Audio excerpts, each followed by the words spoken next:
The sun has set in Syria, marking the start of a new temporary ceasefire. But just hours before that agreement took effect, Syrian President Bashar al-Assad made a rare public appearance and defiantly pledged to take back land from, quote, terrorists. When the government comes to this area, this is a message that the Syrian state is determined to recover every area from the terrorists, to restore safety and security, to rebuild the infrastructure, to rebuild whatever is destroyed by all means. Assad visited the Damascus suburb of Daraya. Once a rebel stronghold, it reverted to government control last month. In the past 3 days, Syria experienced a surge in violence. At least 90 people were killed and dozens were wounded in airstrikes, shelling, and combat. But as CCTV's Ali Ibrahim reports, Damascus appeared quiet on Monday. Unlikely scenes. Calm on the front line here in Jobar district, where a cutthroat battle has been raging for years as rebels try to push towards the Syrian capital and the Syrian army tries to stop them. The much-anticipated ceasefire that many hoped would be a turning point in the Syrian conflict could mean the difference between life and death here.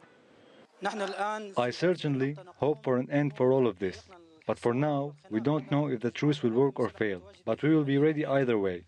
Personally, I would prefer the fighting to stop long enough for me to go see my family. Less than a kilometer away on the streets of Damascus, people are celebrating Eid al-Adha.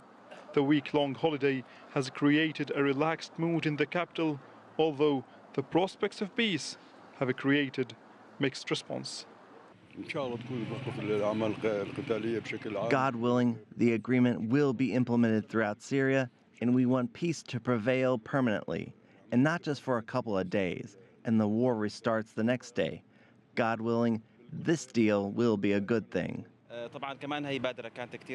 This is a good gesture, and it should lead to a reconciliation to end the bloodshed in Syria and try to rebuild the country.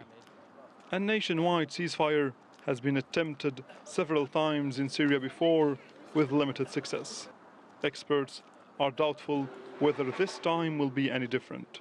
Many attempts were made to establish a ceasefire, but this time it is a joint American-Russian effort. I don't know if both trust each other enough to uphold the deal. Also, we have to remember that the major fighting force for the rebels is made of radical militants who won't agree to such a deal. For them, this is an ideological struggle, and trying to impose such an agreement could in fact break the strongest of rebel factions in the country.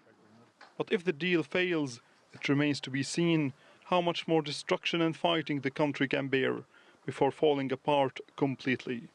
With over 500,000 dead, millions displaced, and tens of thousands of foreign jihadists roaming the country, the outlook is not promising. The Syrian government welcomes the US-Russian ceasefire agreement, but major rebel factions like Ahrar al-Sham has refused to adhere to it. Almost every rebel faction with jihadists on its ranks seems to be reluctant to take the deal. And without these factions, the rebels don't stand a chance against government forces, making the prospects of peace in Syria difficult, to say the least. Ali Ibrahim, CCTV, Damascus.